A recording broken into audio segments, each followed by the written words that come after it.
ठेवण्याचा प्रयत्न करायचा किंवा आपल्या बुद्धीमध्ये त्याचा साठवण्याचा प्रयत्न करायचा आणि घरी गेल्यावर काय करायचं, परत त्याचं चिंतन करायचं. आता इथं आजच सकाळी कोणतरी म्हटलं बाबा तुम्ही काहीतरी अनुवाद करून घ्यायचा, तर आता एवढ्यांच्यामध्ये अनुवाद करून घेणं शक्य नाही. मधून मधून आपण काही प्रश्न विचारू शकतो, पण अनुवाद करणं शक्य नाही. म्हणून आपण आपल्या मनाने दोघांच्यामध्ये बसून 4 जणांमध्ये बसून ही चर्चा केली पाहिजे. जसं पूर्वीच्या काळी मराठी शाळेत पूर्णपणे गुरुकुल पद्धतीमध्ये दिवसभर मुलं त्या गुरुजींच्या जवळच असायचे. गुरुजी बाहेर गेले तरी अभ्यास करायला सांगायचे. मग ते 4-4चे गट करायचे आहे की नाही, गट, आणि त्या गटामध्ये एक गट प्रमुख करायचा आणि मग त्यांनी सगळ्यांनी मिळून चर्चा करायची, एकत्र अभ्यास करायचा. गणित एखाद्याला येत नाही तर दुसऱ्याने सोडून द्यायचं. अशाच प्रकारे ही तर गुरुकुलच आहे. आळंदीला जे जे येतात ते गुरुकुलातच येतात. हे माऊलींचं मोठं गुरुकुल आहे. पण फक्त काय मग का प्राप्त होत नाही गोष्ट, त्याचं कारण गुरुकुलाचे नियम पाळत नाही ना. आपण गुरुकुलात आलो परंतु आपलं स्वतंत्र कुल झालं, आपलं गुरुकुल झालं, पण गुरुचं कुल नाही, आपणच गुरु होऊन कुल केलं आहे की नाही. त्यामुळं स्वतंत्र विचारामुळं फार काही आपल्या पदरात पडत नाही. ह्या सगळ्या गोष्टी आपण ध्यानी घेतल्या पाहिजे.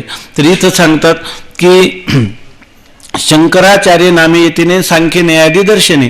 शंकराचार्य नावाच्या येतीने म्हणजे संन्यासी महात्म्याने किंवा भगवान शंकराचे असणारे अवतार, त्या शंकराचार्यांनी सांख्य न्यायादी दर्शने, सांख्य आणि न्याय आदी सांगितले ना, किंवा नास्तिक बौद्धादी गहनी, किंवा नास्तिक असणारी बौद्ध आदी म्हणजे बौद्ध, जैन, चार्वाक इत्यादी खंडन केली सर्वार्थी. ह्या सर्वांचं खंडन केलं. म्हणजे हे सगळं करताना जे जे लोक जे प्रमाण मानत होते तर त्या प्रमाणाने कधी, कारण काय आहे काय आज्ञात ज्ञापकत्वम शास्त्रस्य शास्त्रत्वम. एखादी गोष्ट आपल्याला अज्ञात असली तर त्या अज्ञात गोष्टीचं ज्ञान करून घ्यायचं असेल. ब्रह्म आणि धर्म आपल्याला माहिती आहे का? धर्म प्रत्यक्ष काही दिसतो का? ब्रह्माचं आपल्याला ज्ञान आहे का? नाही. मग ज्या गोष्टीचं मनुष्याला ज्ञान नाही तर त्या गोष्टीचं जर ज्ञान करून घ्यायचं असेल तर ते फक्त शास्त्राच्या द्वाराच होऊ शकतं. म्हणजे प्रमाण कोण आहे? त्याला सर्वात श्रेष्ठ शास्त्र प्रमाण आहेत. आणि या लोकांनी हा विचार केला, कशावर केला? बुद्धिवादावर केला. त्यांनी कोणतं प्रमाण धरले? हे शास्त्र प्रमाण सोडून दुसऱ्या प्रमाणांना घेतलं. कमी अधिक प्रमाणात त्यांना महत्त्व दिलं. किंवा काही काहींनी बौद्ध मताने केवळ अनुमान प्रमाणावर, हे पुस्तक आहे प्रत्यक्ष ज्ञानाने जरी सिद्ध होत असलं तर त्याला पुस्तक म्हणायला तयार नाही, ते अनुमानाने सिद्ध झालं पाहिजे तर त्याला आम्ही म्हणणार की या ठिकाणी हे पुस्तक आहे. असे काही लोकांनी त्या एका प्रमाणाचा खूप अभिनिवेश धारण केला. परंतु भगवान शंकराचार्यांनी त्यांचं मत कसं चुकीचं आहे तेवढ्याच प्रमाणाला महत्त्व देऊन कधीही या ठिकाणी धर्मशास्त्रविषयक किंवा ब्रह्मविषयक ज्ञान मुमुक्षुला होऊ शकत नाही. त्या ठिकाणी अज्ञाताचं ज्ञापन करून देणारं कोण आहे? फक्त शास्त्र. म्हणजे कोणतं प्रमाण आहे? शब्द प्रमाण. म्हणून हे पूर्वमीमांसक आणि उत्तरमीमांसक यांनी शास्त्र प्रमाणाला अधिक महत्त्व दिलं. आणि अधिक महत्त्व दिल्यावर त्यांनी दुसऱ्या जे अनुमानाप्रमाणे आहे ना, तर शास्त्राचा सिद्धांत दुसऱ्यांच्या बुद्धीवर आरूढ करण्यासाठी त्यांनी त्यांच्या प्रमाणाने देखील या ठिकाणी ब्रह्म हे सच्चिदानंद रूप आहे, जीव ब्रह्मरूप आहे, अशा प्रकारे श्रुती प्रमाणाला अनुकूल असे तर्क पण त्यांनी त्या ठिकाणी सांगितले. आणि त्या जे तार्किक लोक आहेत त्यांचं खंडन केलेलं आहे. आणि शास्त्राच्या सिद्धांताला अनुकूल असे तर्क सांगितले आणि शास्त्राच्या सिद्धांताला प्रतिकूल असे जे सिद्धांत आहे त्या सिद्धांताचं तर्कानेच पुन्हा काय केलेलं आहे? खंडन केलेलं आहे. पण तर्काने खंडन केलं, परंतु कशासाठी केलं? शब्द प्रमाणाच्या जेवढ्या अंशात विरुद्ध असतील तेवढ्या अंशात त्यांचं खंडन केलं. म्हणून म्हणतात की शंकराचार्य नामे येतीने सांख्य न्यायादी दर्शने नास्तिक बौद्धादी गहने खंडन केली सर्वार्थी. सर्वार्थी म्हणजे सर्व प्रकाराने त्यांचं खंडन केलं. म्हणजे त्याचा पूर्णपणे पाडाव केला, त्यांचा निपात केला. त्यांचं जे तत्वज्ञान आहे त्या तत्वज्ञान बाधित आहे. ते तत्वज्ञान खऱ्या अर्थाने जीवाच्या कल्याणाला उपयोगी होणार नाही. ही गोष्टी शंकराचार्यांचा अवतारच याच्यासाठी झाला होता. खऱ्या अर्थाने त्या काळात जो बौद्ध धर्म आहे आणि जो अवैदिक आहे, नास्तिक मताचा अवलंबन करणारा आहे, ज्याला राजाश्रय मिळालेला आहे, परंतु तो धर्म मात्र वास्तव नाही. म्हणून त्याचं खंडन करण्यासाठी आचार्यांनी अवतार धारण केला आणि सर्वांचं खंडन केलं. काल आपण एक चिंतन केलं होतं की ह्या लोकांना जर आपली मतं नेमकी काय आहेत, शून्यवाद्याला वाटलं सौत्रांतिक, वैभाषिक किंवा जैन चारवाक यांना जर वाटलं की आपल्या मूळ आचार्यांचं काय धोरण आहे असं जर त्यांना वाटलं तर त्यांना सुद्धा काय केलं पाहिजे, कारण आचार्यांनी खंडनासाठी ती मतं घेतली ना, खंडनासाठी घेतली म्हणजे पूर्व पक्षात त्यांची मतं आली की नाही, म्हणजे त्यांची मतं सुद्धा त्यांना माहीत व्हायचं असेल तर सुद्धा त्यांनी काय केलं पाहिजे, आचार्यांच्या भाष्याचा अभ्यास केला पाहिजे. अशा प्रकारच्या आचार्यांनी ही ग्रंथरत्न करून खंडन केली सर्वार्थी. ह्या सांख्य न्यायादी दर्शनं, आस्तिक दर्शनं आणि बौद्ध जैन चारवाकादी ही नास्तिक दर्शनं यांचं सर्वार्थाने म्हणजे सर्व प्रकारे त्यांचं खंडन केलेलं आहे. सांख्यादी मते ज्यास अज्ञात त्याशी खंडनाचे कोण कौतुक, ऐसे पाहून बहुत लोक निश्चल दासा दया उपजली. आता ही एक गोष्ट सांगितली त्यांनी. आता बघा, आता आपण सांगितलं सर्व मताचं खंडन केलं, मग आता आपण शिकायचं झालं तर आपल्याला काय व्हायला पाहिजे, सर्व दर्शनाचार्य व्हायला पाहिजे, सर्व दर्शनांचा अभ्यास केला पाहिजे.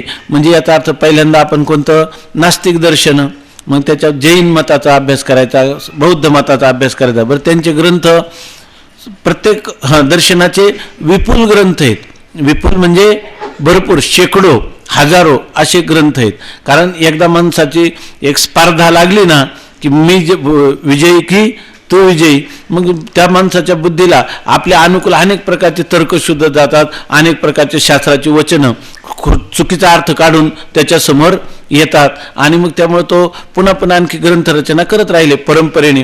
आपला यांनी खंडन केलं ना, आपण माणसाची प्रवृत्तीच आहे दुसऱ्याला अभिभूत करणं, म्हणजे दुसऱ्याला पराभूत करून आपण कोणीतरी श्रेष्ठ आहोत असं समजणं आणि माझंच खरं असा अभिनिवेश धारण केला की तो चारवाक म्हणतो माझंच मत बरोबर आहे, बौद्ध म्हणतो माझंच मत बरोबर, जैन म्हणतो माझं. अशा प्रकारे त्यांची अनेक ग्रंथरचना झाली आणि आपण जर ती ग्रंथरचना एवढा अभ्यास करायला गेलो, पहिल्यांदा तर आपल्याला त्याची मतच माहीत नाही, कोणती मतं हेच माहीत नाही, तर त्याचे खंडन करून सांगून काय कौतुक आहे त्याचं आपल्याला. ज्याशी सांख्यादी मते अज्ञात, सांख्यादी मतच काय माहीत नाही आणि त्याला खंडन करून सांगितलं, खंडनाचे कोण कौतुक, त्याला खंडनाचं काय कौतुक आहे. म्हणजे काय होतं की मनुष्याचा बराचसा जीवनाचा काळ ह्या दर्शनांचा अभ्यास करण्यात जातो आणि त्या दर्शनाचा अभ्यास करून त्याच्या पदरात काय पडतं, त्या मतांचं पुढं काय करायचं, खंडनच करायचं. जर आपल्या अंतकरणात एवढ्या शंका असतील तर त्याचं खंडनाचं कौतुक आहे, पण आपल्याला तेच मत माहीत नाही तर त्याच्या खंडनाचं काय कौतुक आहे, खंडनाचे कोणत्याही प्रकारचं कौतुक नाही. मग आज म्हणजे अगोदर त्याला काहीतरी सांगा सांख्याचं मत, नंतर त्याचं खंडन करा. सांख्य दर्शन शिक, बरं तुम्हाला मुख्य मत कोणतं आहे, वेदांताचं, आणि सांख्य मत शिकण्यासाठी किती काळ गेला तुमचा, वयाचा आयुष्याचा 12 वर्ष काळ गेला, न्याय शिकण्यासाठी 12 वर्ष काळ गेला, शतायुष्य मानव देव आहे की नाही. त्याच्यात जर आता ही एवढी 12 दर्शन आहे आणि वेदांत दर्शन शेवटचं आहे की नाही, बरोबर आहे ना. 12 वर्षाचा काळ जर गेला तर 12 11 किती, 12 120 100 काय 32 का, 132 वर्ष. आणि वेदांत कधी का 132 झाल्यावर पाहायचा, तोपर्यंत हांगम गलितम पलितम मुंडम दशनविहीनम जातम तुंडम आहे की नाही. त्याला काय पदार्थ, रिटायर झाला ना, हार्ट अटॅक येऊन मरण पावला, काय काय त्याला उपयोग आहे त्याचा. मग हे सगळं पाहून हे निश्चल दासा दया मनी उपजली, निश्चल दासांना मनामध्ये दया उत्पन्न झाली. ह्या लोकांचा काही याच्यातच काळ घालवायचा का, त्याच्यात पुन्हा व्याकरण, आणखी व्याकरण शिकलं तर हे येतील ना पुढचं, पुन्हा 12 वर्षाचं व्याकरण आहे त्याच्यामध्ये. पण हे सगळं कसं काय होणार, त्याच्यात लोकांना आपल्या उदरनिर्वाहाची साधनं करायची की नाही. आज पूर्वीचे लोक जे होते ते केवळ शास्त्रविलासी विद्याविलासी जीवन जगत होते, त्यांच्या घरातही वातावरण तसं होतं. लहानपणी म्हणजे आल्यापासूनच त्याला गायत्री मंत्राचं पुरश्चरण किंवा संध्यावंदन आधी शिकवत होते. इथं कसं काय, जे मनुष्य गुराकडून निघालं डायरेक्ट आळंदीला आलं आहे की नाही, गुरं राखण्यापासून, आणि त्याला सांगायचे की आता सांख्य दर्शन म्हणा, आई ओन लुक ये ओंग आय आऊच, तर त्याला वाटतं हे काय चाललंय नेमकं आहे की नाही. तर त्यासाठी ते म्हणतात त्याशी खंडनाचे कोण कौतुक, आईशे काय आईशी दया आईशे पाहुनी बहुत लोक. बरं असे लोक थोडे आहेत का जास्त आहे, जास्त लोक असे, म्हणून मनुष्याला थोड्या लोकांचा विचार केला पाहिजे का बहुत लोकांचा विचार केला पाहिजे. निश्चलदादांनी केला, खरं माणसाने बहुमताचा विचार करू नये. त्याचं काय काय पाहिजे, गर्दी पाहिजे का दर्दी पाहिजेत, गर्दी पाहिजे. आता ही बहुत गर्दी आहे का दर्दी आहे? ही दर्द्यांची गर्दी आहे का नाही? तर ते आयशे पाहुणी बहुत लोक निश्चल दासा दया उपजली. निश्चल दासांच्या अंतकरणामध्ये दया निर्माण झाली. दया तिला म्हणतात की ज्याच्यामध्ये दुसऱ्याचं दुःख पाहिलं की त्याचं अंतकरण द्रवीभूत होतं आणि द्रवीभूत होऊन कार्यकारी होतं त्याच्या दुःखाचं निवारण करण्यासाठी. नाही तर आम्हाला खूप दया वाटते हो, हाच दया म्हणून. त्या दया ज्यामुळं तुला दया निर्माण झाली त्या दुःखाचा परिहार करण्यासाठी आपण जर काही केलं तर तिला दया म्हणावं, आहे की नाही? नाही तर ते काल त्याला काय म्हणावं? दया नाही म्हणायचं, त्याला दंभ म्हणावं. त्याच्यामध्ये म्हणजे दयेचं सोंग म्हणावं, ती काही दया नाही. आपण जर त्याच्या दुःखात सहभागी झालो, त्याचं दुःख निवारण करण्याचा, त्याच्या जीवनात आल्हाद सुख उत्पन्न करण्याचा जर प्रयत्न केला, तसं निश्चलदासांना दया उपजली आणि मग ते बसले कपाळाला धरून. असं झालं का? आणि काय डोळ्यातून लागल्या धारा, अशी त्यांची दया आहे का त्यांनी विचारसागर ग्रंथ लिहून खरी दया प्रगट केली? विचारसागर ग्रंथ लिहून दया प्रगट केली. आयशे पाहुणी बहुत लोक, जास्त लोक असे पाहिले म्हणून निश्चलदासांच्या मनामध्ये दया निर्माण झाली. आयशी दया येऊनी मनात, अद्वैताची प्रक्रिया चित्तात आणुनी विचारसागरा आत अवश्य तेवढी वर्णिली. आता मनामध्ये अशा प्रकारची दया त्यांच्या निर्माण झाली. पण आता दया निर्माण झाली, ह्या लोक जे दुःखामध्ये पिचत पडलेले आहेत, तर त्या दुःखातून त्यांची मुक्तता कशी करावी असं त्यांच्या मनात आलं. आणि त्यासाठी ते म्हणतात लोकांना कशाने दुःख दूर होईल? कशाने? जे दरिद्री लोक आहेत, आहे की नाही, त्यांना भरपूर धन दिलं तर त्यांचं दुःख दूर होईल. जे रोगी लोक आहेत त्यांना औषधाचा पुरवठा केला तर दूर होईल, आहे की नाही. जे निवडणुकीत पडलेले आहे त्यांना निवडून दिलं तर ते काय होतील? त्यांचं दुःख दूर होईल. असंच ना. मग दया आली तर त्यांनी काहीतरी, लोकांचं काही एक प्रकारचं दुःख होतं का? एक प्रकारचं दुःख नव्हतं. मग दया मनात आल्यावर त्यांनी आज पाहिलं तर निश्चलदाची काय करतात? निवडणुकीचा प्रचार करतात. दुसऱ्या दिवशी औषधालय उघडतात, धर्मदाय दवाखाना. एक दिवस असं दान करतात करण्यासारखं, ज्याला जे दया जे पाहिजे ते आहे रे, असं करत बसले का? नाही. हे सगळी दुःख दूर केली तर काय आहे? आता आपल्याला माहिती आहे यांची दुःखाची निवृत्ती कोणती होती? लयरूप निवृत्ती होती. लोकांना लयरूप निवृत्ती पाहिजे का आत्यंतिक निवृत्ती पाहिजे? आत्यंतिक निवृत्ती. मग आत्यंतिक निवृत्ती ह्या साधनाने होईल का? नाही. आत्यंतिक निवृत्ती कशाने होईल? सगळ्या लोकांना काय आहे? जे प्राणी या कामी भरू देहाची वरी आदरू म्हणून पडिला का विसर्व आत्मबोधाचा. पडिलाच आहे का? म्हणून पडिला विसर्व आत्मबोधाचा. लोकांना आत्मज्ञान नाही म्हणून, म्हणजे आत्म्याच्या अज्ञानामुळे लोक दुःखी आहेत. सगळे लोक दुःखी कशामुळे आहेत? आत्म्या.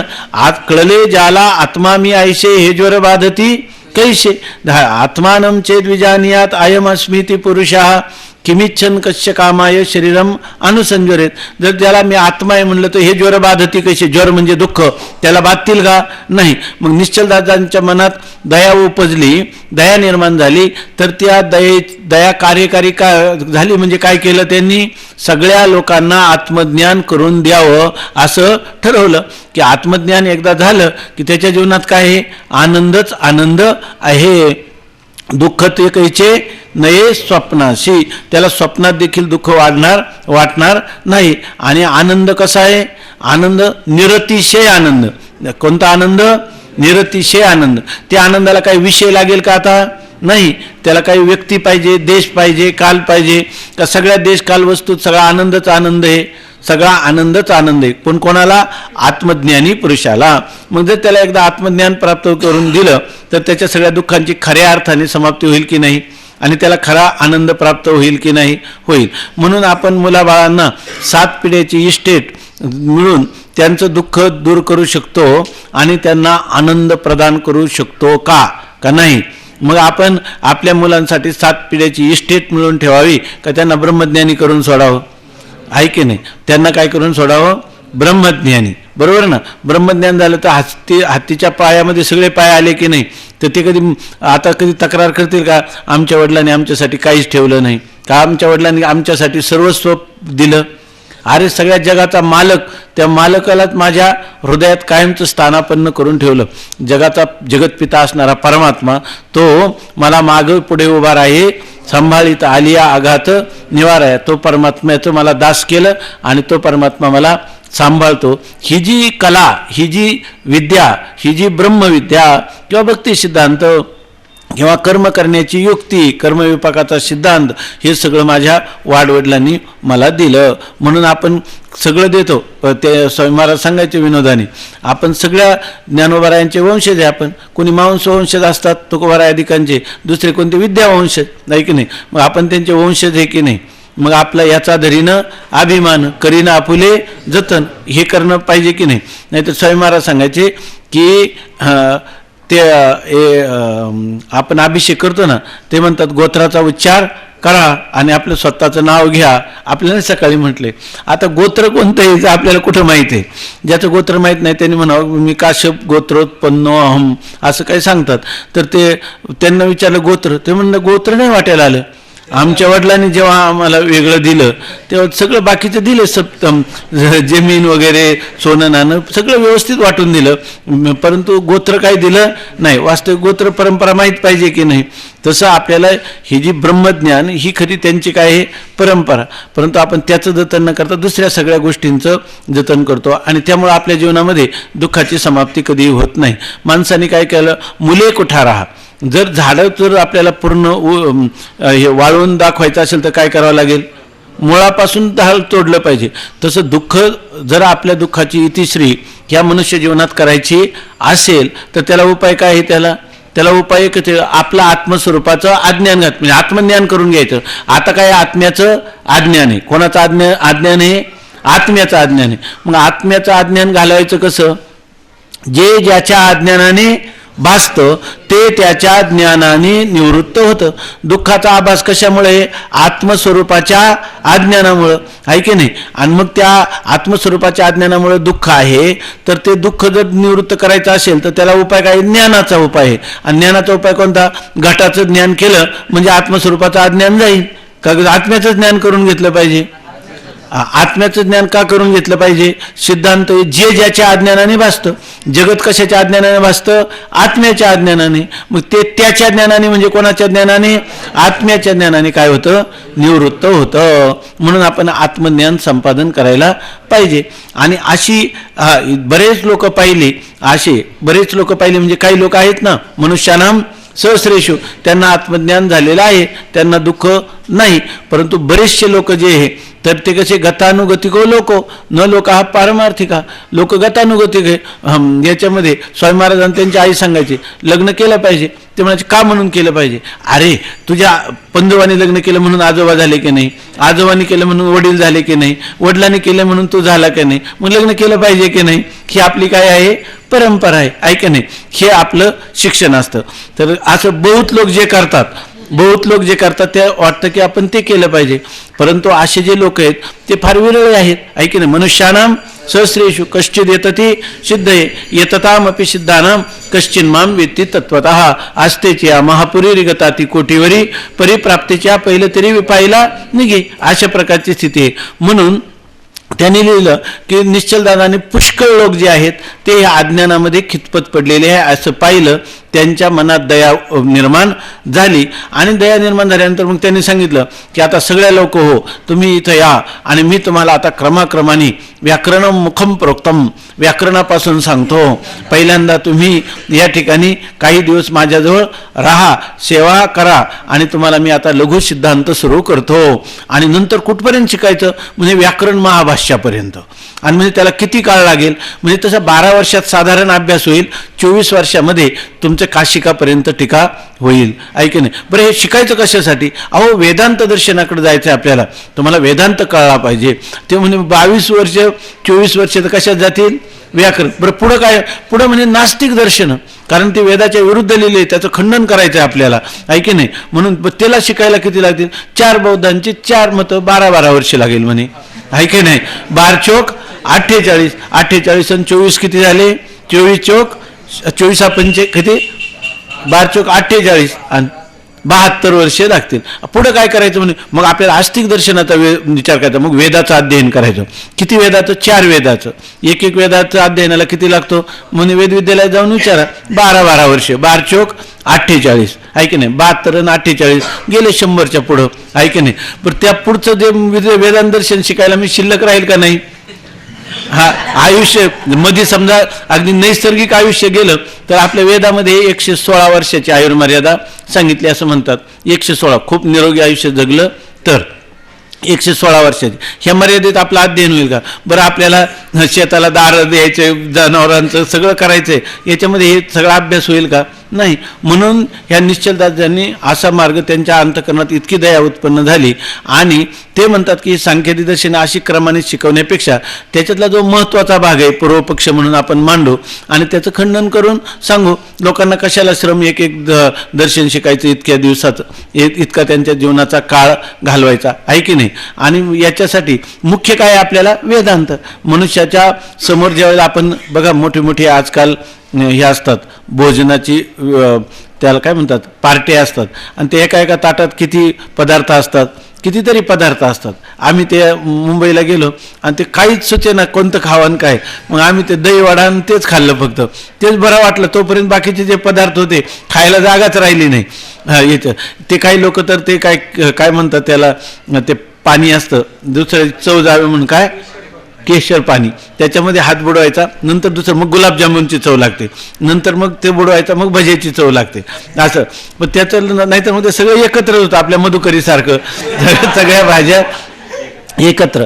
तर त्याच्यामध्ये कोणता पदार्थ खायचा, तर पक्वान्न जे ते अगोदर खायचे. नाही तर लोणचं, इतकं सुंदर लोणचं असतं ते, आणि ते जास्त त्या कोशिंबिरीनंच पोट भरतं, कारण आपल्याला कोशिंबीर पण इतकी चांगल्या प्रकारची मिळत नाही कधी. त्यामुळं मग ते कोशिंबीर नाही, म्हणजे मी खरं सांगतो की ते म्हणजे कितीतरी वेळा आम्ही ते जेवणाचं कोणते पदार्थ खावा आणि कोणते कळत नाही. ते कोशिंबीर किंवा ते दही ते थंड फ्रीजमधून असतं त्याच्यावर आपलं जेवण होऊन जातं एकदम, बाकीचे पदार्थ तसेच राहतात.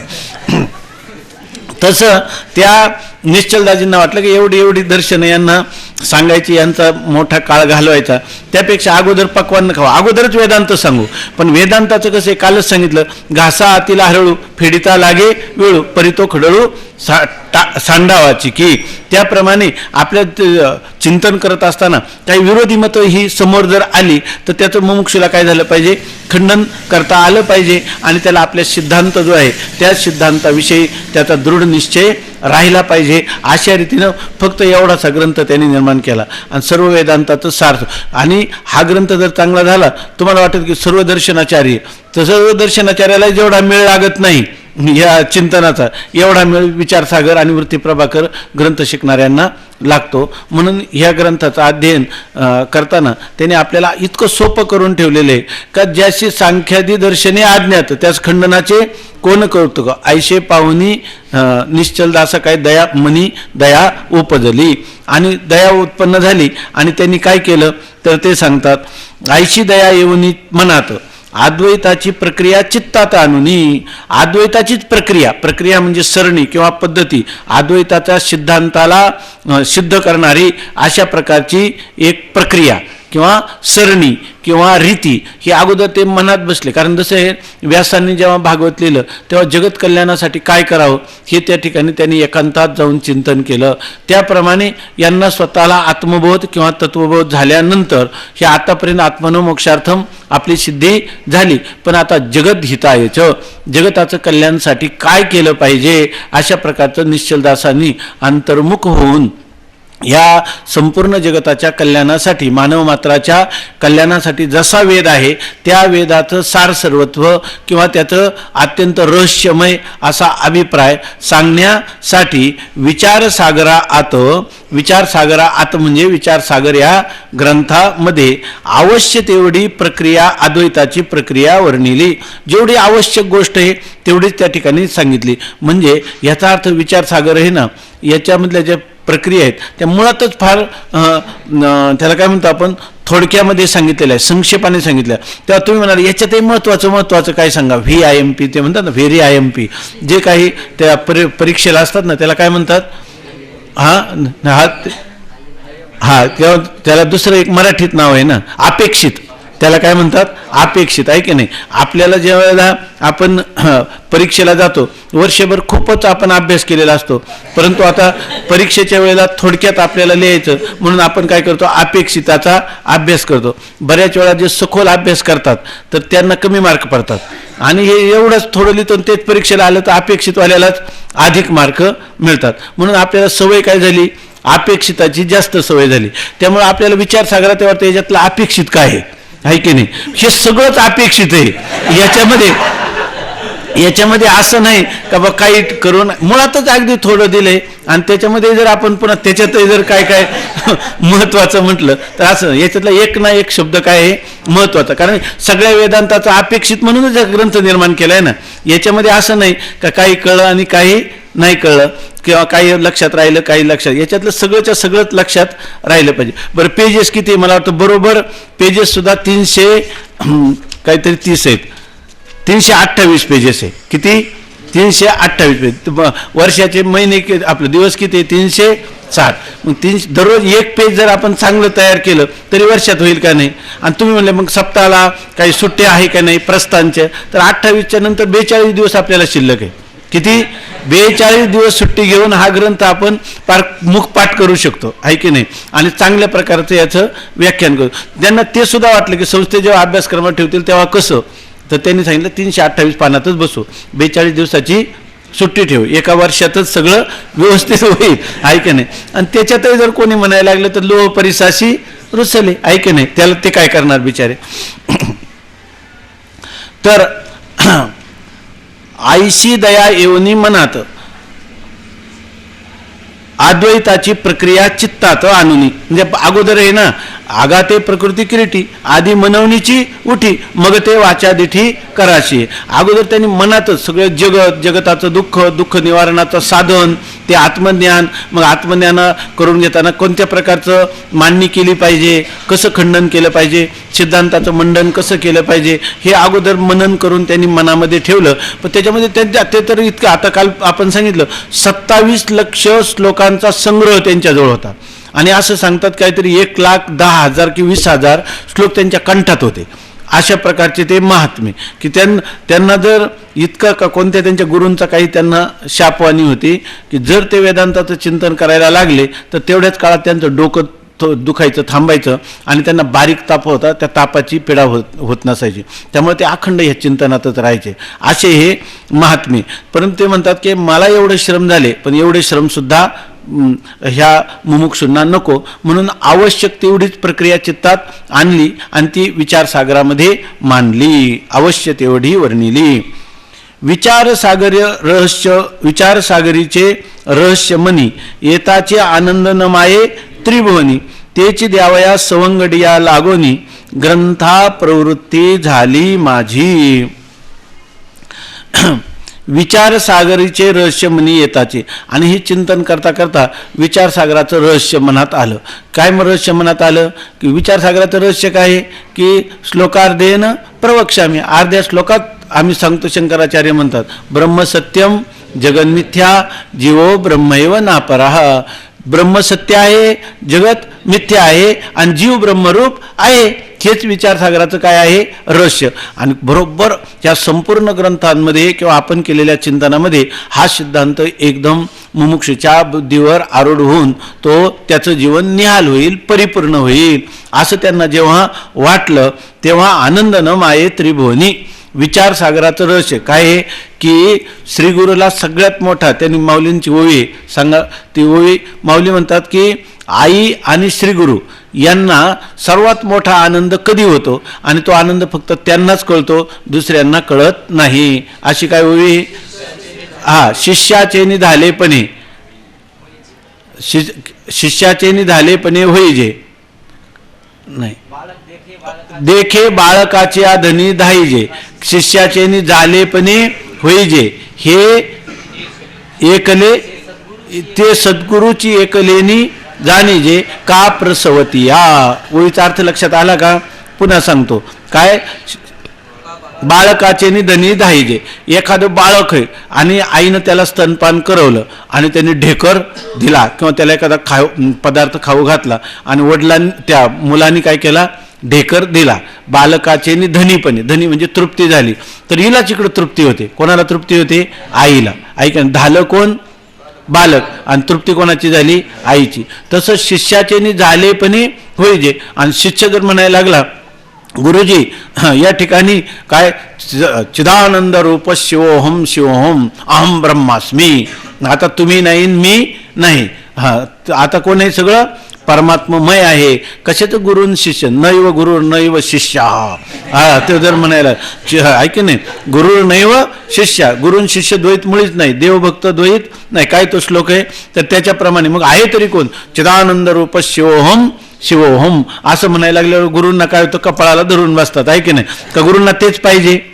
तेच पाहिजे. गुरूंना आनंद होतो का? तो म्हणतो, गुरुजी मी उगीच तुमच्या ठिकाणी 12 वर्ष भांडी घासली आणि ते भांडी घासण्याच्या पूर्वी तुम्ही तत्वमसी महावाक्याचा उपदेश केला, 12 वर्ष तुमच्याजवळ राहिलो, काया वाचा मनी सेवा केली आणि तुम्ही सांगितलं तत्वमसी आणि मी म्हटलं अहम ब्रह्मास्मी. आहे की नाही? पण मी जेव्हा मला ब्रह्म समजत नव्हतो तेव्हा मी ब्रह्म होतोच की नाही? आहे की नाही? मग काय तुम्ही दिलं मला? काहीच नाही. मग नाही, पण तुझं अज्ञान घालवलं. अज्ञान सत्य होतच कुठं? मी त्या अज्ञानाची तुम्ही निवृत्ती केली. बरं, परमात्म्याचं प्राप्ती करून दिलं. परमात्मा माझं स्वतःचं स्वरूपच होतं. ते आज होतं का? अनादिकालापासून होतं. तुम्ही नेमकं केलं काय? माझी फसवणूक. आहे की नाही? तुम्ही माझी परिपूर्ण फसवणूक केली. 12 वर्ष श्रम घेतले असं जर म्हटलं तर गुरुजी काय त्याला कृतज्ञ म्हणतील का? महाविस्मर, तू विसरू नको, हेच खरंय. पण हे तुला माहीत नव्हतं, ते तुला आता काय करून दिलं माहीत. हे माहीत होण्यासाठी 12 वर्ष भांडणी घासली. आहे की नाही? तुझा आत्मत्व होतात त्या ठिकाणी, अज्ञान तुझ्या स्वरूपाच्या ठिकाणी नव्हतं. म्हणून गुरुला शिष्य कोणता आवडतो? सेवा करणारा आवडतो का अपयश देणारा आवडतो? अपयश देणारा आवडतो. किंवा खऱ्या सेवेची पावती तेव्हाच आली तर गुरुजी जेव्हा मी त्याला म्हणतात काय नाही म्हणजे मी बद्ध समजत होतो तेव्हा बंधा कालेपी बंधा भावा. ज्यावेळेला मी बद्ध समजत होतो तेव्हा सुद्धा काय होतो? मी मुक्तच होतो. आताही मी काय आहे? मुक्तच. पुढेही मुक्तच राहणार. समजा तुम्ही माझा आत्मा तुम्ही काही कुठून बांधनातून सोडून मुक्त केला का? माझा फक्त गैरसमज घालवला, माझा फक्त भ्रम घालवला. भ्रम घालवला का? मला प्राप्ती करून दिली तुम्ही आत्म्याची. का आत्मापूर्वी होताच? बरं, जो भ्रम होता तो खरा होता का खोटा होता? मग खोट्या भ्रमाची निवृत्ती केली आणि खऱ्या आत्मवस्तूची तरी काय प्राप्ती करून दिली का? आणि निवृत्ती केली ती खोट्या वस्तूची केली. म्हणजे ती कधी नव्हतीच माझ्या स्वरूपाच्या ठिकाणी आणि आत्मा हे माझं स्वरूपच होतं. तुम्ही मला काय प्राप्त करून दिलं? म्हणजे मला यश गुरूंना त्यांनी यश दिलं का अपयश दिलं? अपयश दिलं. का गुरूंना तेच पाहिजे? तेच पाहिजे. गुरूंना काय होतो? खरा आनंद होतो. म्हणून पंचदशीमध्ये लिहिले गुरु त्याला काय म्हणतात? अरे बाबा, हेच तर तुला सांगायचं होतं, महाविस्मर, आता कधी विसरू नको, नाही तर पुन्हा येशील. गुरुजी मला दुःख का होतं? मला ज्ञान तर झालं. याचा अर्थ काय? अजून तुला ज्ञान झालंच नाही, काच भांडी मग पुन्हा. आहे का नाही? जर तुला खरं ज्ञान झालं असेल तर महाविस्मर. म्हणून स्वामी महाराज एक गोष्ट सांगायचे, थोडक्यात सांगतो. स्वामी महाराज सांगायचे की एक मुलगा 7वी येते 3 वेळा नापास झाला. मग त्याचे वडील म्हटले की आता तुला गुरं राखायची, आता तुला शाळेत घालायचं नाही. तर ना बाबा मी शाळेत जाणार आणि मी यावर्षी पास होणार. त्यांनी सांगितलं आता 3 वर्ष पाहिले, आता तो मुळीच पास होणार नाही. तो म्हणला मी पास होणारच. ते म्हणणे 100 रुपयाची पैज. त्यांनी सांगितलं काय हरकत नाही. तेवढं त्याला 1 वर्ष त्यांनी परवानगी दिली आणि तो मुलगा पास झाला. ऐके नाही? आता पैज कोणी जिंकली? मुलाने जिंकली का वडिलांनी जिंकली? पैज कोणी जिंकली? 100 रुपयाची पैज होती. हरलं कोण? वडील हरले. ऐके नाही? मुलगा जिंकला. आता जर कोणी म्हणायला लागलं का वडीलच जिंकले, तर वडील जिंकले का मुलगा जिंकला? का मुलाचं जिंकणं हेच वडिलांचं जिंकणं आहे? हेच वडिलांचं काय आहे? जिंकलं. मग वडील जिंकले का हरले? जिंकले. ऐक, वडील काय झाले? ते कारण त्यांना तेच पाहिजे होतं की मुलगा पास व्हावा, हाच त्यांचा अभिप्राय होता. तसं इथं गुरूंचा अभिप्राय काय आहे? मी मुक्त असंग निर्विकार ब्रह्म, मी पूर्वी होतो, आता आहे, अनादि सिद्ध अशी माझी मुक्तता आहे, हेच ज्ञान करून द्यायचं ना. जर गुरु म्हणायला लागला, आपला शिष्य म्हणायला लागला गुरुजी मी बद्ध होतो, आपल्या कृपेने मुक्त झालो असं जर म्हणला, तर जेव्हा बद्ध होता ते खरं अज्ञानाने त्याला बद्ध झाला होता काय? आणि मुक्त झालाय का आता? अरे मुक्त कासया म्हणावे, बंधनची नाही ठावे, ऐक नाही, जे बंधनच नाही त्या ठिकाणी तर मुक्त काय? म्हणजे आमचे महाराज आता घेत नाहीत. घेत नाही म्हणजे पहिले घेत होते, ऐके नाही, म्हणजे आता मी मुक्त झालो याचा अर्थ पहिला मी कसा होतो? बद्ध होतो. आता मुक्त झालो. मुक्त झालो का नित्य मुक्त होतं? मुक्तच होता, पण बद्ध झाल्याचा काय होता? भ्रम झाला होता. मग गुरु काय करतात? आत्म्याचं ज्ञान करून देतात का त्याच्या संबंधाचा भ्रम घालवतात? भ्रम घालवतात, ऐके नाही. माणसाला ब्रह्मज्ञान झालं असं नाही, तुला ब्रह्मज्ञान झालं का असं नाही म्हणू, त्याला काय म्हणायचं? तुझा भ्रम गेला का, ऐके नाही, त्याला काय म्हणायचं? तुझा भ्रम गेला का. म्हणजे गुरु काय करतात? फक्त भ्रम घालवतात. येथा अविद्या निवृत्ती हे स्थळ, तेने मोक्षोपादान फळ, या दोही साधन केवळ ज्ञान. म्हणून आपलं काय झालं पाहिजे? पण मारुती बाबा सांगत असतात की या ठिकाणी त्यांना विचारायचं. बाबा म्हणतात का रे, जर एखादा साधक असेल, आत्मचिंतन करा, तुझा भ्रम गेला का? तो जर म्हणला भ्रम गेला तर त्याच्या पायावर काय ठेवायचं? मस्तक ठेवायचं. तो म्हणेल नाही मी बरेच दिवस श्रवण करतो, विचारसागर. आता हे बघा ना, यांनी 10 वर्ष 8 वेळा विचारसागर झाला आणि यांना विचारलं का भ्रम गेला का? ते म्हणतात अजून नाही गेला. यांना डबल नमस्कार करावा. कशासाठी? अरे एवढे वेळा ऐकूनही अजून तुझा कसा भ्रम गेला नाही, आहे की नाही? तुझा भ्रम कसा गेला नाही. म्हणजे जर एखाद्याने भ्रम गेला म्हणला तर एकदा दंडवत करावा, आणि नाही गेला म्हणला तर त्याला जास्त वेळ, तुझ्या बुद्धीचं कसं एवढं दिवाळं निघालं असं त्याला म्हणायचं, आहे की नाही? तुझा भ्रम अजून कसा गेला नाही असं. म्हणून सांगतात विचारसागरीचे रहस्य मनी येताचे आनंद न माये त्रिभुवनी. या विचारसागराचं रहस्य मनात आल्यावर त्रिभुवनात आनंद मावत नाही, म्हणजे हा नाही या आनंदाशी जोडा असं सांगतात. हे रहस्य मनात आल्याबरोबर आपल्याला आनंद होतो. पण आपल्याला आनंद होतो जसं आईला जर एखादं पक्वान्न साधलं स्वयंपाकामध्ये तर आई काय करते? थोडी चव घेऊन पाहते, आहे की नाही? मुलं शाळेत गेलेले, मालक आता कुठं नोकरीवर गेलेले, मग ते म्हणजे इतकं सुंदर पदार्थ आहे आणि 500 ग्रॅम आहे तर आपलं संध्याकाळपर्यंत संपवून टाकू, आहे की नाही? आई फक्त चवी घेते आणि सगळं त्यांच्यासाठी ठेवते. त्याप्रमाणे ह्या आत्मानंदाची गोडी ज्या महापुरुषाला लागते तर ते म्हणतात की आनंद न समाये त्रिभुवनी. आनंद काय? आनंद ओसंडून वाहतो त्या ठिकाणी, परंतु त्याच वेळेला त्याच्या अंतकरणात किंवा महापुरुषाच्या, श्रीगुरूच्या, संताच्या अंतकरणात काय काय निर्माण होते भावना? त्याची सवंगड्या लागोनी द्यावया. आपले जे सवंगडी आहेत त्यांना हे देण्यासाठी प्रवृत्ती. बरेच वेळा एखाद्या मुलाला उद्या परीक्षा असते आणि तो म्हणतो मला एवढी प्रक्रिया कळली नाही, आद्यस्थ पदार्थाची निवृत्ती अधिष्ठान रूप कशी असते, मोक्ष भावरूप का नाही, ऐक नाही, तो भावरूपच कसा? मी तर पुष्कळ प्रयत्न केला पण मला तेवढं सांग. याला माहिती आहे की उद्या परीक्षेत माझा पहिला नंबर आला पाहिजे, तो हे मला पण कळलं नाही. हां, आणि दुसऱ्या दिवशी पेपरला बरोबर लिहितो कारण याला 49 पडले पाहिजे आणि याला 50 पडले पाहिजे. परंतु हा खरा मित्रभाव नाही. तर खरं जर आपल्याला का ज्ञानच ही एक अशी वस्तू आहे का जितकी दुसऱ्याला वाटली तितकं काय? विद्यादानेनं, का बरोबर ना? विद्यादानेनं वर्धते. असं जर नाहीतर सगळं धन द्या की ते संपतच जाणार, परंतु विद्यारूपी हा वे कृते वर्धते एव नित्यम विद्याधनम सर्वधन प्रधानम. असं एकच धन आहे विद्या. आपण मुक्त असताना जेवढं वितरण करू तेवढं आपल्याकडे ते वाढतच राहतं. म्हणून याच्यासाठी चर्चा करायची, दुसऱ्याला द्यायचं ते कोणतं धन द्यायचं? विद्याधन द्यायचं. दुसरं धन द्यायचं आपली योग्यता पण नाही, आपल्याजवळ ते नाहीच आहे की नाही? तर द्यायचं कोणतं धन? विद्याधन द्यायचं. तर विद्याधन असं आहे का वेळ कृते, जितका खर्च करावा तेवढं तुमचं ते काय वाढतच राहील. आपण हे असं असलं पाहिजे, जी गोष्ट आपल्याला आईला जसं चांगलं पक्वान्न आपल्या मुलांना द्यावं वाटतं तसं जर हे पक्वान्न वेदांत तत्वज्ञान आपल्याला कळलं तर काय? त्याची द्यावया सवंगडिया लागोनी ग्रंथा प्रवृत्ती झाली माझी. तर या ठिकाणी आपल्या सवंगड्यांना, या ठिकाणी सवंगडी म्हणजे कोण? मित्र, आहे की नाही? मित्र. या ठिकाणी आपण आळंदीला आल्यानंतर आपण आता हा ग्रंथ कोणता शिकतो? द्वैताचा ग्रंथ आहे का आपलं? का अद्वैताचा ग्रंथ? कशाचा आहे? अद्वैताचा. आणि जीवन कसं जगायचं, व्यवहार कसा करायचा? द्वैताचा. बरं, सारखं भेदच वाढला पाहिजे का भेदभावना कमी झाली पाहिजे?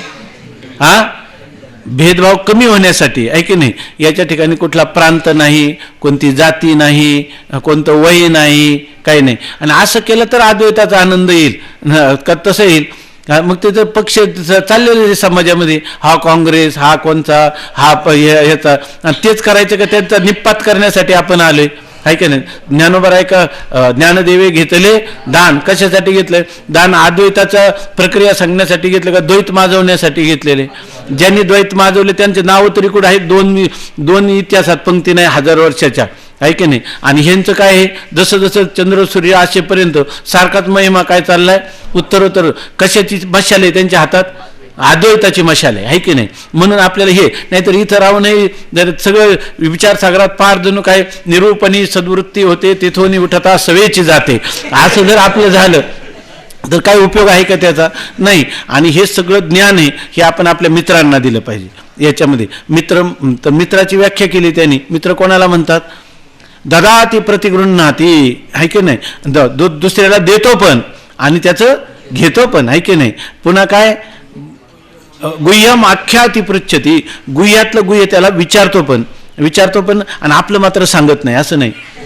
गुह्याती पृच्छती, विचारतो आणि आख्याती, त्याचं स्वतः सुद्धा निरूपण करतो. आणि कधी कधी त्याची मधुकरी नसली तर आपण, आपली नसली तर आपण खातो, आणि त्याची नसली तर त्याला देतो. भुंगते, ऐकलं, स्वतःही खातो त्याचं, आणि भोजे येते त्याला पण खाऊ घालतो, ऐकलं. भुंगते भोजे येते चैव षड्विधम मित्र लक्षणम, याला म्हणतात मित्राचं लक्षण. आपण या ठिकाणी माऊलीनं कसं लिहिलं की प्रार्थना कशी केली त्या पसायदानामध्ये?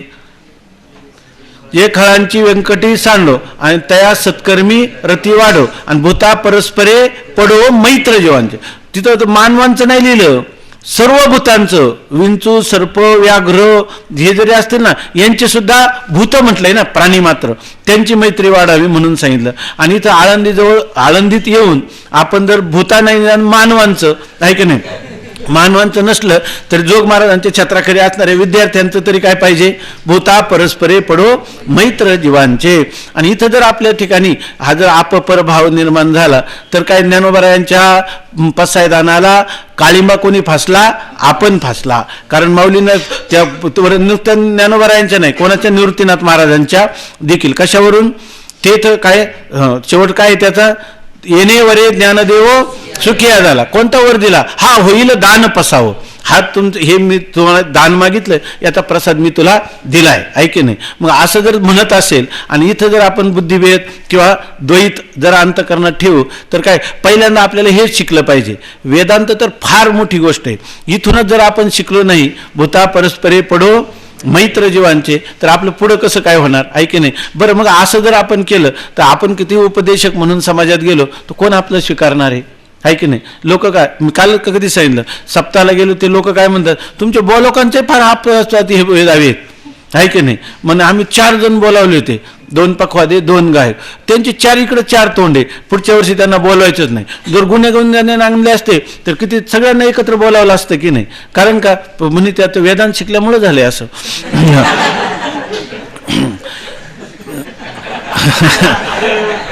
विचार सागरीचे रहस्य म्हणी, येताचे आनंद न माये त्रिभुवनी, तेची द्यावया सवंगडिया लागोनी, ग्रंथा प्रवृत्ती झाली माझी देखील या ग्रंथामध्ये प्रवृत्ती झाली. मूळ ग्रंथीचे मुख्य धोरण, न सोडिता रहस्य संपूर्ण, करील श्रीगुरु कृपा पूर्ण, आसता मनोगत सिद्धीदाय. बघा, मग आता हे ग्रंथ सांगतात, ते म्हणतात मूळ ग्रंथीचे मुख्य धोरण. मूळ ग्रंथ म्हणजे कोणता आहे? निश्चलदासजी कृत विचार सागर. हे नमन कोण करून राहिलेले? अनुवादक असणारे विनायक महाराज साखरे. ते सांगतात की मूळ ग्रंथीचे मुख्य धोरण न सोडिता, मूळ ग्रंथ जो विचार सागर त्याचं धोरण म्हणजे त्यांचा असणारा त्याचा अभिप्राय त्याला न सोडता, म्हणजे त्याला कुठेही ठिकाणी त्याच्यामध्ये काही परिवर्तन न करता, जर त्याचा विषय जो आहे त्याचा जे अभिप्राय आहे तो अभिप्राय टिकवून, जसाच्या काही त्याला दुसरं काही भाषेत शब्द असला तर सांगा, मूळ ग्रंथाचं धोरण म्हणजे मूळ ग्रंथाचा अभिप्राय तो न सोडता जसाच्या तसा ठेवून संपूर्ण रहस्य श्रीगुरु कृपा असता पूर्ण करील. आता ह्या ग्रंथाचं संपूर्ण रहस्य, त्याच्यातला असणारं जो रहस्यात्मक भाग, गुह्य असणारा रहस्य किंवा सिद्धांत रहस्य सांगणारा जो भाग आहे तो मी पूर्ण करील म्हणतात. पण कधी? श्रीगुरु कृपा पूर्ण असता, श्रीगुरूंची कृपा जर माझ्यावर पूर्ण रूपाने वर्षाव करील तर आणि मनोगत सिद्धिदाय, माझे जे मनोगत आहे की जे जे आपणाशी ठावे ते ते इतरांशी शिकवावे, शहाणे करून सोडावे सकळ जन, समर्थांनी दासबोधामध्ये म्हटले. तर हे माझं काय आहे मनोगत, त्याची सवंगड्या द्यावया लागोनी ग्रंथा प्रवृत्ती झाली माझी, हे माझं मनोगत आहे की मला जे प्राप्त झालं ते माझ्या सवंगड्यांना द्यावं, आहे की नाही. पण हे कधी मी हे पूर्ण करणारच आणि सगळ्यांना तुम्हाला आता हे ज्ञान हे रहस्यात्मक देणारच असं ते म्हणत नाही. मी प्रवृत्त झालो खरा, पण हे सर्व कधी पूर्ण होईल जर श्रीगुरूंची कृपा असली तर. इथं पूर्ण शब्द जो आहे ना तो देहली दीप न्यायाने दोन्हीकडे लावायचा. देहली दीप न्याय, देहली म्हणजे उंबरठा आणि उंबरठ्यावर ठेवलेला दीप म्हणजे दिवा. जर आपल्याला घरात उजेड पाहिजे आणि बाहेर उजेड पाहिजे, बाहेर दिवा ठेवला तर आत नाही, आत ठेवला तर उजेड बाहेर नाही, आणि उंबरठ्यावर ठेवला तर कुठंच नाही, आहे नाही का. हा उंबरठ्यावर ठेवला तर दोन्हीकडे पडतो. त्याप्रमाणे देहली दीप न्याय म्हणतात त्याला. आणि याच्यामध्ये पूर्ण असा शब्द आहे, त्या पूर्ण शब्दाचा अर्थ या ठिकाणी तो दोन्हीकडे लावायचा. म्हणजे जर या ठिकाणी श्रीगुरु कृपा पूर्ण असली तर ग्रंथ काय होईल, मनोगत काय होईल, पूर्ण होईल. आणि श्रीगुरु कृपा अपूर्ण असली तर माझा ग्रंथ सुद्धा निर्विघ्नपणे पार पाडणार नाही. आणि गुरुकृपा पूर्ण हा शब्द इकडे लावला. गुरुकृपा कशी पाहिजे, पूर्ण. आणि मनोगत कसे झाले पाहिजे, पूर्ण. मग पूर्ण शब्द जर गुरुकृपा पूर्ण असली तर मनोगत पूर्ण, गुरुकृपा पूर्ण नसली तर मनोगतही अपूर्ण. मग पूर्ण किंवा अपूर्ण हा शब्द कोणीकडे लावायचा, दोन्हीकडेही लावायचा. असता मनोगत सिद्धी जाय. हरभरे यांचे मराठी ग्रंथी दोह्या जागी ओव्या असती, रहस्य सांगावया प्रती आवश्यकता त्याची भासेन. हरभरे यांचे मराठी ग्रंथी, हरभरे शास्त्री यांनी जो मराठीमध्ये ग्रंथ लिहिला, पण त्यांनी काय केलं, तो मूळचा जो पद्यात्मक असं दोहे होते कोणाचे, निश्चलदाजींचे, त्या दोह्यांच्या जागेवर यांना काय वाटलं, ओव्या घालाव्यात, म्हणून दोह्या जागी ओव्या असती. दोह्याच्या जागेवर काय घातल्या त्यांनी, ओव्या. परंतु रहस्य सांगाव्या प्रती, परंतु विचारसागराचं रहस्य सांगण्यासाठी आवश्यकता त्यांची असे ना. त्या माणसाला काव्य म्हटलं का कसं त्याचं घ्यावं, त्याच्यात कोणता रस, कोणता अलंकार, कसा अन्वय करायचा, कठीण शब्दाचा कोश पाहायचा, हे सगळे कष्ट आहेत का नाही. त्याच्यापेक्षा जर त्याला सरळ मार्गाने गेलं ते काव्य एक. परवा आपण ऐकलं होतं मोरोपंतांचं आर्य, दुसरे पण सांगा काही काही गोष्टी आहे ना ते एकदम सोपे असतात, पण त्यासाठी खूप अवघड प्रक्रिया सांगितली जातात. आणि आपण म्हणतो ना डोंगर पोखरून उंदीर काढला, तर ते आता हे जेवढा डोंगर काव्याचा दोह्याच्या जागी ओव्या, मग त्या ओव्याचा अर्थ करायचा. लोकांना वाटतं की ज्ञानेश्वर महाराजांची ओवी प्रिय झाली मग आपणही ओवी करू, तुकाराम महाराजांचा अभंग झाला म्हणजे आपणही अभंग करू, कारण काव्य लोकांना आवडतं. परंतु ते काव्याची जी मर्यादा आहे, त्यांचं काव्य कोणतं आहे, प्रासादिक काव्य. प्रसाद याचा अर्थ अत्यंत सुगम, समजण्यालाही सुगम असं. आता भाषेचे थोडा काळ गेला म्हणून झालं, परंतु श्लोक म्हणलं का वामनाचा, आर्य म्हणले की मयूरपंताची, श्लोक अभंग म्हटला की अभंगवाणी तुकयाची, ओवी ज्ञानेशाची. याच्या पुढे जर ओवी करील तर नाथ महाराज काय म्हणतात,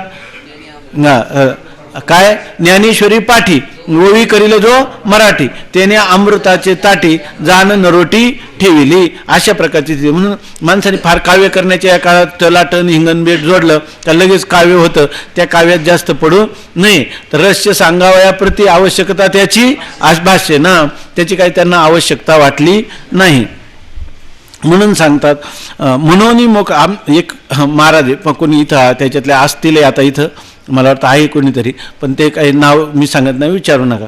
इथे एक विद्वान होते, एक 25-30 वर्षाच्या पाठीमागं, आता ते थोडे वृद्ध झाले, त्यावेळी तारुण्यात त्यांनी अभंगवाणी केली. आणि अभंग आजही त्यांच्या अभंगावर कीर्तनं होतात. आजही काही लोक तेच अभंग घेऊन कीर्तन करतात, ते स्वतः पण त्या अभंगावर कीर्तन करतात.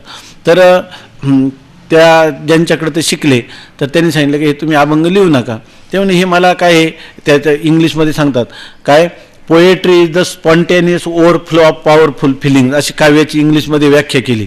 म्हणजे काव्य जे आहे ना ते आपल्याला काय होते, आपल्या अंतःकरणामध्ये जो काही भावनांचा उद्रेक होतो आपोआप आणि ते शब्दरूपाने आकाराला येतात, त्याला म्हणतात काव्य. ते म्हणे मला हे तुकाराम महाराजच म्हणतात असं नाही, साळुंके मंजुळ बोलविते बोलत शेवानी बोलविता धनी वेगळाची, मला देव प्रेरणा करतो, मी हे काव्य कशासाठी मी बंद करीन, फार तर तुमच्या तिथं मी राहणार नाही. ते गेलेच नंतर. तर त्याच्यामध्ये मग ते स्वामी महाराजांकडे आले. त्यांनी स्वामी महाराजांना सांगितलं की मी ज्यांच्याकडे शिकलो त्यांना हे काव्य दाखवायला गेलो तर ते म्हणतात की हे काव्य करू नको. तर स्वामी महाराज म्हणे का बरं, काव्य करायला हरकत नाही म्हणे, पण ते म्हणे हे सगळं माझं प्रासादिक आहे. मग स्वामी महाराज म्हणे तुकाराम महाराजांचे काय होतं, प्रासादिकच होतं आहे की नाही. आणि मंबाजीबानी काय रामेश्वर भट्टांनी काय केलं, ते बुडवलं आणि ते पुन्हा काय झालं, तरुण आलं आणि मग सगळ्या जगाने त्याचा स्वीकार केला की नाही. मग ते म्हणले ते इंद्रायणीच्या कडेलाच हे नाही आश्रम, ते म्हणले तुझ्या सगळ्या वया घेऊन ये, मी आता रामेश्वर भट्ट होतो आणि हे बुडवतो आणि तरुण आलं तर आपण ते छापू आहे की नाही. त्यांनी आणलंय नाही आणि तर राहिलाय नाही गेला तर त्याच्या म्हणून त्या कारण हे तुकाराम महाराजांचंच सांगायचं. पण अभंगवाणी सगळ्यात अभंगाचे शेवटचे कवी कोण आहे आपल्याकडे, संत कवी निळोबार आहे, त्यांच्यापुढे कोणता अभंग चालणार नाही. इथपर्यंत झालं. बरं यांच्या व्यतिरिक्त किती गेलं तर त्याच्यामध्ये आहेत का नाही, महाभारती जे नाही ते नोयेची लोकी ती या कारणे म्हणिपे पायी व्यासोच्छिष्ट जगत्रय, महाभारती जे नाही असं लोकात कुठं आहे का, कुठंच नाही. तसं संत वाङ्मयात नाही असं आता पुढं कोणी निर्माण करणार आहे का, नाही. मग कशाला उगीच आपली स्वतःची व्यक्ती प्रतिष्ठा त्या ठिकाणी वाढवायची. म्हणून त्यांनी लिहिलं, हरभरे यांचे मराठी ग्रंथी दोह्या जागी ओळे असते, रहस्य सांगावया प्रती आवश्यकता त्याची भाषेना. मला नाव कोणी विचारू नका नंतर. म्हणून मोकळेची बोल बोले ना आता सखोल, संती अवधानाची ओल द्यावी मज. तर सांगतात हे रहस्य सांगायचं असेल तर त्याची आवश्यकता आहे का ओव्यांची, नाही.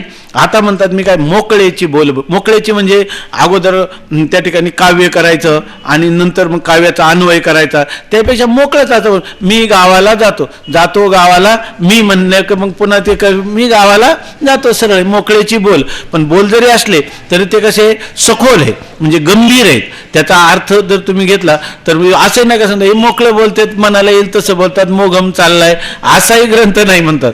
सखोल बोल बोले ना, ते सखोल म्हणजे गंभीर रहस्यात्मक असं मी बोलेल. आता म्हणतात फक्त एकच करा, संती अवधानाची ओल द्यावी मद. मी हा तुम्हाला सगळा ग्रंथ सांगणार आहे निश्चलदाजी म्हणतात किंवा इथं अनुवादक म्हणतात, परंतु तुम्हाला मात्र असं नाही बँकेतून आता लागतं ना सगळं, बँकेमध्ये कोणाला गाडी घ्या कोणाला घर बांधा सगळं आहे की नाही, मोकळं सगळं, त्याला काही फार काही लागत नाही म्हणे. आणि फार काही लागत नाही, फक्त म्हणे तारण द्या. काय द्या, तुम्हाला 2 लाख पाहिजे का, मग 10 लाखाचं घर तारण द्या आहे की नाही. आता खरं हे कर्ज दिलं तारण देऊनच दिलं का नाही, त्याला ओल देणं म्हणतात, ओल देणं म्हणजे तारण देणं. आपली जमीन 10 एकर लिहून घेतात आणि आपल्याला देतात, तसं म्हणतात आता मी मोकळेची बोलेन, मी तुम्हाला हे तुमच्या जीवाच्या कल्याणाचे सगळे शब्द मी सांगणार आहे. पण आजकाल काहीतरी त्याचा मोबदला दिला पाहिजे, तुम्ही माझ्याजवळ काहीतरी दिलं पाहिजे. पण ही काही हे ग्रंथ करते म्हणतात असं नाही, ज्ञानोबाराय सुद्धा म्हणतात तरी अवधान एक वेळे दिजे मग सर्व सुखाशी पात्र. म्हणजे तुम्ही मला काहीतरी द्यायचे आणि मग घ्यायचे. सगळ्या ठिकाणी हाच व्यवहार आहे, तुमचाच आमचा आहे असं नाही. परमात्म्यात सुद्धा नामदेवराय म्हणतात घेशी तेव्हा देशी ऐसा असशी उदार, काय देवा धरुणी तुझे कृपणाचे द्वार असं म्हणतात की नाही. इथं सुद्धा हे ग्रंथकार स्वतःच कबूल करतात, तुम्ही काहीतरी दिल्याशिवाय मी हे तुम्हाला मोकळं असं रहस्यात्मक ज्ञान सांगणार नाही. तुम्ही काय करा, संती अवधानाची ओल, अवधान तरी अवधान म्हणजे चित्ताच्या एकाग्रतापूर्वक एकाग्रता तुम्ही द्या, म्हणजे चित्त एकाग्र केलेलं चित्त तुम्ही मला द्या आणि मग तुम्ही माझ्याकडून हे बोल ऐका. माऊलीची एक ओळी बघा, तुम्ही जर चित्ताची एकाग्रता हीच तुमचं मला हे, मग तुम्ही ग्रंथ माझ्याजवळचं असणारं ग्रंथातलं धन सोडून न्याल असं म्हणतात, आहे ना ओळी. हां नाही ते दुसरी ओळी. हां हां असं आहे. तर म्हणून म्हणतात संती अवधानाची ओल द्यावी. म्हणजे संतांनी माझ्याकडे काय केलं, अवधान म्हणजे चित्त एकाग्रपूर्वक चित्ताने हे श्रवण करणं, हे जर तुम्ही कराल तर मग मी मोकळं असणारं जे बोल आहे, म्हणजे कोणत्याही काव्याचं वगैरे न ग्रथन करता मी मोकळ्या गद्य भाषेमध्ये, बोली भाषेमध्ये याचं निरूपण करील. आणि हे कोणाला म्हणतात, संती अवधानाची ओल. तुम्ही वक्त्याच्या मनात जोपर्यंत भाव आहे, वक्त्याच्या मनात जोपर्यंत भाव आहे का, ऐकणारे जे श्रोते आहेत ना ते कसे आहेत, ते अजून त्यांना ज्ञान नाही, माझ्याजवळ जास्त आहे, मी श्रेष्ठ आहे आणि ते कनिष्ठ आहे, असा जोपर्यंत वक्त्याच्या मनात भाव आहे तो स्वामी महाराज म्हणायचे तो वक्ता नाही, तो वक्ता आहे. हां, तर तसं नाही. याच्यामध्ये वक्ता जो आहे त्याला हे सर्व आपले बरोबर, हे सर्व माझ्या आत्मे आहेत, आत्मरूप आहेत असं वाटलं पाहिजे. याच्यात ज्येष्ठ कनिष्ठ भाव सांगणारा कधी वक्ता होत नाही. वर बसला म्हणून तो वक्ता आहे, खाली बसले म्हणून ते कनिष्ठ आहेत, हा श्रेष्ठ आहे असा भाव कधी नाही. मला वाटतं परवा कधी आपण चिंतन केलं, मी कुठेतरी वाचलं, कुठं वाचलं लक्षात नाही, त्यांनी ते वक्ते जे आहेत ना ते सांगत असताना ते म्हणतात की आईच्या खांद्यावर बसलेलं मूल आईपेक्षा उंच आहे, पण त्याला हे उंच पण कोणी दिलेलं आहे, आईनं दिलेलं आहे का त्याचं स्वतःच आहे. तसं श्रोत्यापेक्षा उंच आसनावर बसणारा वक्ता हा याचं स्थान कोणी निर्माण केलेलं आहे, श्रोत्यांनीच त्याला स्थान दिले. त्यांच्या मनात आलं तर ते लगेच त्याला खाली आणू शकतात, आहे की नाही. म्हणून अखंडानंद स्वामींनी जेव्हा दिल्लीच्या कुठल्या तरी मैदानामध्ये भागवतामृत सांगितलं, आपण मराठी अनुवाद केलेला आहे त्याचा, तर त्याच्यामध्ये त्यांचं शेवट आहे की बा सगळे लोक खाली बसतात, आता इथं गादी आहे, तुम्हाला ते हिरवी चटई टोचते, त्याच्या अगोदर तर ते ताडपत्री त्याला कुठं कुठं भोका असते, आहे की नाही. आपण बसायला आसनावर आणि घोटा टेकतो नेमका जमिनीवर, आहे की नाही, म्हणजे ते वृत्त, आहे की नाही. मग असं श्रम काढून जे वक्त्याला स्थान, उंच स्थान देतात, हे सर्व कोणाची, श्रोत्याची कृपा आहे. आणि ज्ञानेश्वरायांनी सगळ्यात जास्त ज्ञानेश्वरी सगळ्या जगाला का आवडत असेल तर त्याच्यामध्ये श्रोत्याला दिलेलं महात्म्य किंवा श्रोत्याचा केलेला गौरव. आपण पहा ठिकठिकाणी जर मनुष्याला खरं आपलं वक्ते पण टिकवायचं असेल तर ज्ञानेश्वर महाराजांनी ते कसं ज्ञानेश्वरीमध्ये टिकवलं, जतन केलं, याचं जर आपण चिंतन केलं तर ही गोष्ट आपल्याला कळते. त्याच्या ठिकाणी ज्येष्ठ कनिष्ठ भावसुद्धा नाही.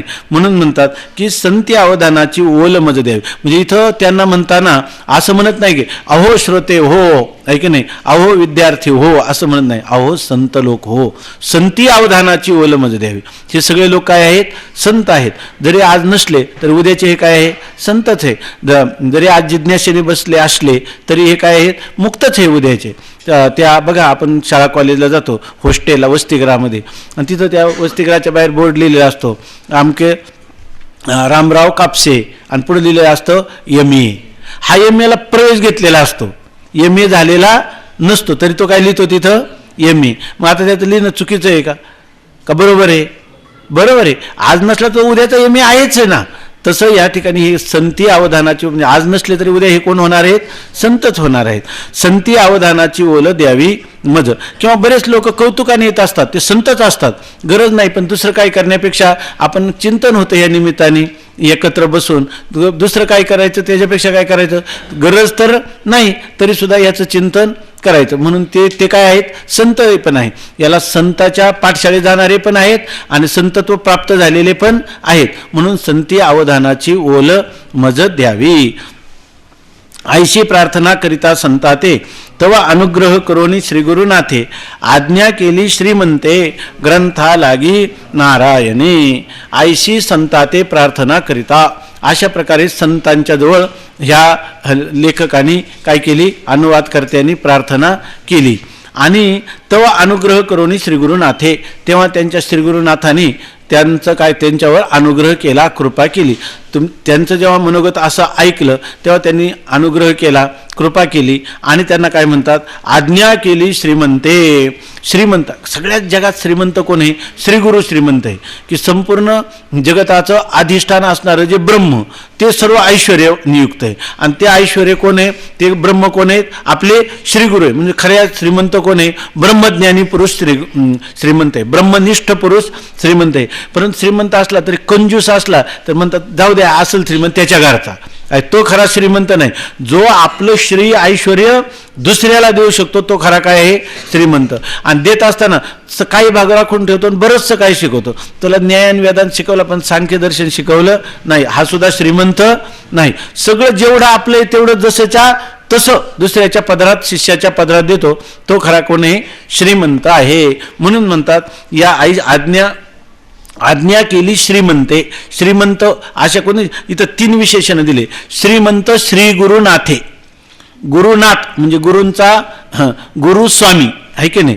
गुरुस्वामी अशा श्रीमंत श्रीमान म्हणजे सर्व ऐश्वर्य संपन्न अशा श्रीगुरूंनी ग्रंथालागी आज्ञा केली. ग्रंथासाठी मला आज्ञा केली. आणि त्यांचं दुसरं सांगता नारायणी. नारायणी कालच आम्ही कुठं चिंतन वाचलं. नार शब्द जो आहे, नार शब्द येतो किंवा नर शब्द नृ पासून नार. नार या शब्दाचा अर्थ आहे पाणी. पाणी. आणि नारायण म्हणजे पाणी किंवा जल. जल हे ज्याचं शयनस्थान आहे म्हणजे शेषशाही नारायण असा एक त्याचा अर्थ आहे. दुसरा एक अर्थ केला त्यांनी नाथ महाराजांनी भागवतामध्ये नारायण शब्दाची व्युत्पत्ती दिली. नरांचे अविनाश विश्राम स्थान या लागी बोलीजे नारायण. सर्व प्राणी मात्रांचं विश्रांतीचं स्थान कोण आहे परमात्माच आहे की नाही. म्हणून त्याला काय म्हणतात नारायण. आणि हा परमात्मा जो आहे तोच परमात्मा काय करतो श्री गुरु रूपाने आपल्या जीवनात येतो. माझ्या विठोबाचा कैसा प्रेमभाव आपणची देव होय गुरु. म्हणून हे ग्रंथकर्ते म्हणतात की नारायणी म्हणजे नारायण स्वरूप असणाऱ्या माझ्या श्रीमंत अशा श्रीगुरूंनी ह्या ग्रंथ करण्याविषयी माझा अभिप्राय जाणून माझ्यावर अनुग्रह करून मला आज्ञा दिली. कोणी श्रीमंते नारायणी असा एक अर्थ आहे. आता हे जे काव्य लिहिलं त्याच्यामध्ये काही श्लेष असतो ना. म्हणजे एकाच याचं जसं आपण म्हणतो काय शंकरास पूजिले सुमनाने, शंकरास पूजिले सुमनाने, शंकरास पूजिले सुमनाने. जर 3 वेळा म्हटला तर 3 अर्थ होतात काय याचे. सुमन म्हणजे पुष्प, सुमनाने म्हणजे चांगल्या मनाने, आणि सुमन नावाचं एखाद्या माणसाचं नाव असतं ऐक नाही.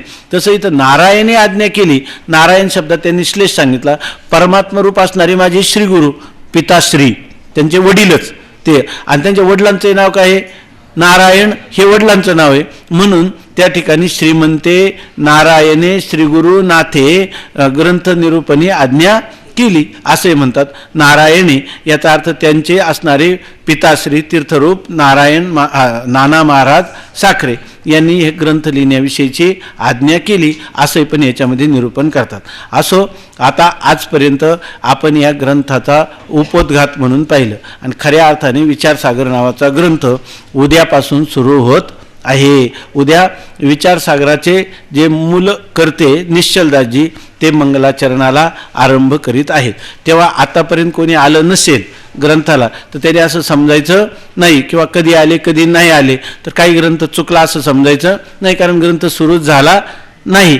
ग्रंथ सुरू कधीपासून होतो उद्यापासून. आता आम्ही असं म्हणतो का जेवढ्याने ऐकलं हे त्यांचा सगळा ग्रंथ झाला असंही म्हणायला हरकत नाही. पुंडलिक वरदा हरिविठ्ठल श्री ज्ञानदेव तुकाराम ज्ञानेश्वर महाराज की जय.